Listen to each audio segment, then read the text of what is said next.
Hi there. நம்ம நினைக்கிறோம் ஒரு பிராண்ட்னா ஒரு ப்ராடக்ட்னு. ஆனா டெட்டால்ங்கிற ஒரு பிராண்ட் நம்ம கிட்ட செல் பண்ண நினைக்கிறது சேஃப்டிங்கிற ஒரு feeling. You have seen the product, now hear the truth. டெட்டாலோட ஆட்ஸ்ல ஜஸ்ட் ப்ராடக்ட்டை மட்டும் ஃபோக்கஸ் பண்ண மாட்டாங்க. அவங்க நம்ம கிட்ட செல் பண்ண நினைக்கிறது ப்ரொடெக்ஷன்.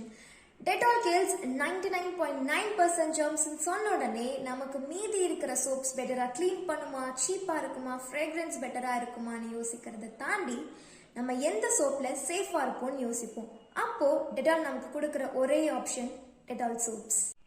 பிகாஸ் டெட்டால் ஒரு சிம்பிள் லைன்ல பிராண்ட பில்ட் பண்ணிடுச்சு. If you don't use this you are not fully safe. இதுக்கு மேல பவர்ஃபுல் பொசிஷனிங் தேவைப்படல. ஓகே, இப்போ உங்க பிசினஸ்க்கான லெசன் ரொம்ப சிம்பிள். உங்க பிசினஸோட ஸ்ட்ரென்த் வெறும் அந்த ப்ராடக்ட்ல மட்டும் இல்ல, பீப்புள் மைண்ட்ல இருக்கிற ப்ராப்ளம்ல இருக்கு. டெட்டால் சோப்போட ஃபீச்சர் வெறும் சோப் அது கிளீன் பண்ணும். பட் டெட்டால் ஒரு பிராண்ட் ஆஸ் அ ஃபீலிங்கா நான் நெகோஷியபிள் சேஃப்டி.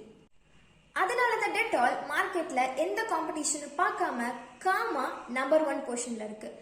ப்ராடக்ட்டை செல் பண்ணது எல்லாரும் தான், ஆனா ப்ராப்ளமை ஓன் பண்ணது தான் இண்டஸ்ட்ரியை லீட் பண்ணும்.